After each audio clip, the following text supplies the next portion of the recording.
The Chief of Army Staff is Yoruba, the IG is Yoruba, the CBN head is Yoruba, Sowunmi. The gubernatorial aspirant for PDP in Ogun State's 2023 election, Segun Sowunmi, has alleged that the other ethnic groups are watching the steps being taken by the president, Bola Ahmed Tinubu. He said in a meeting with Yoruba media practitioners that the president has appointed Yoruba people in key positions of governance. According to him, Tinubu has to avoid the mistakes of his predecessors by bringing everyone together in his government. He said, the Hausas, the Igbos, and all other ethnic groups are looking, saying, the Yorubas have it now. We will see how they will handle it. The Chief of Army Staff is a Yoruba man, and so is the IG, Customs IG, and the CBN head.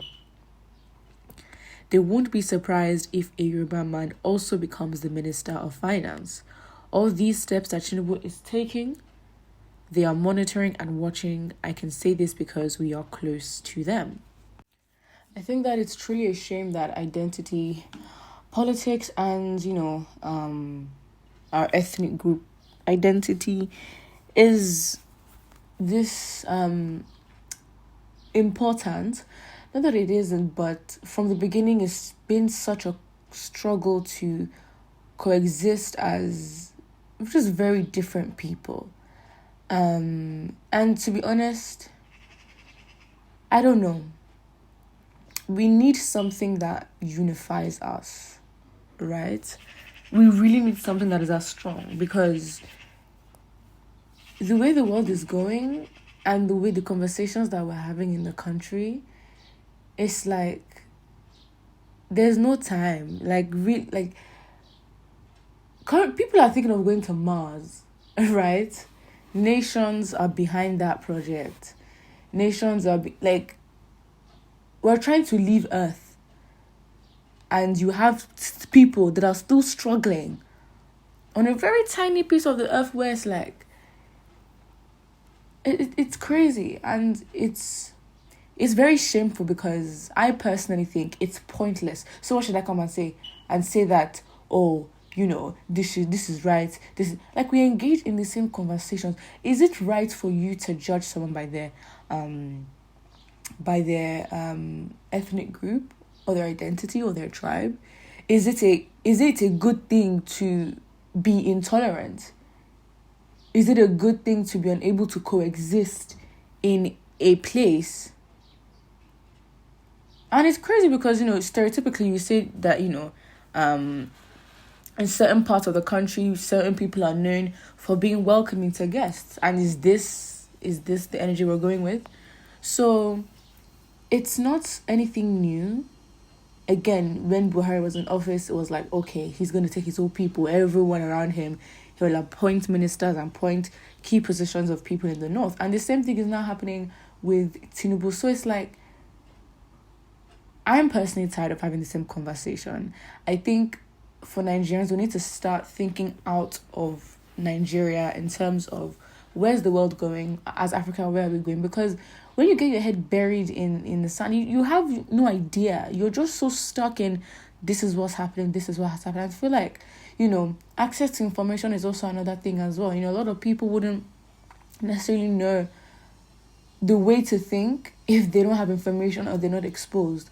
Or, for example, they don't have, access to information outside of Nigeria, or how politics in Africa is, or how politics all over the world is. And it's very sad, because when you know better, then you would do better. You think differently.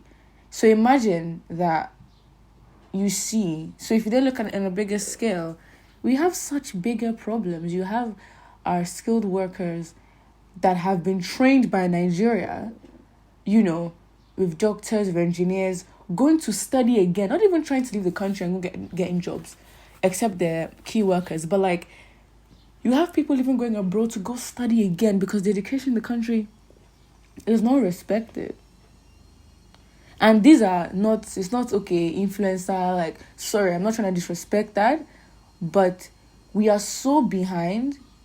Our economy cannot allow for people to have social media as a way of income.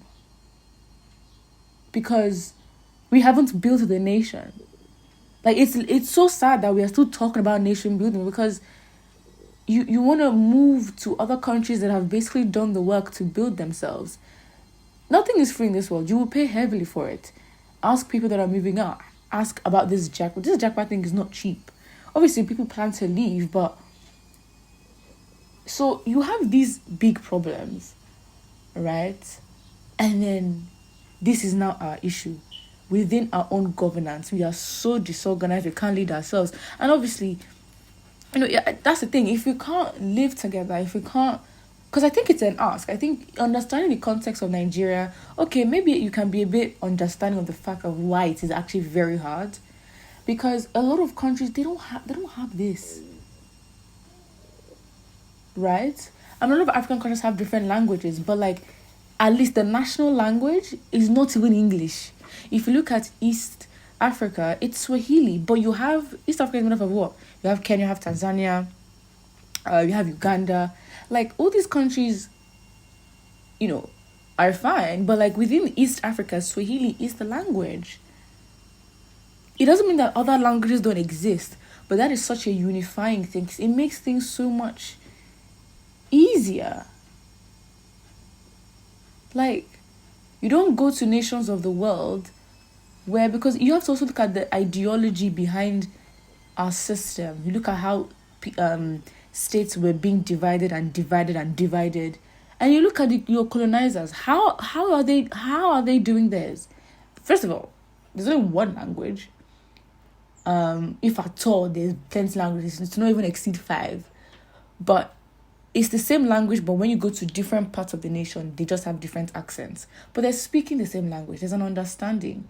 No one is fighting for resources. Imagine you go to America now, and then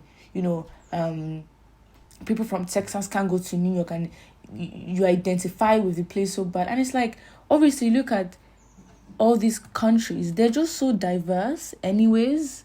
How they got to the diversity is a whole different conversation. But the point is, because we aren't as diverse, I think, we've kept on to some things and culture that, okay, it's good, but it also doesn't allow for that much progress. So, again, it's everyone knows what is right. It's like, is it you to come and advise the president and say, you shouldn't actually do this. You should diversify. Appointing these key positions to people of your tribe only doesn't have a good look. You think they don't know? Do they care? That's the question. So I think the conversations we should have, I think, needs to change. And it starts from us and how we analyze the news and how we tell people what, is meant to be said. Because if this is how we choose to go, problems. Anyways, put what you think, and don't forget to like and subscribe.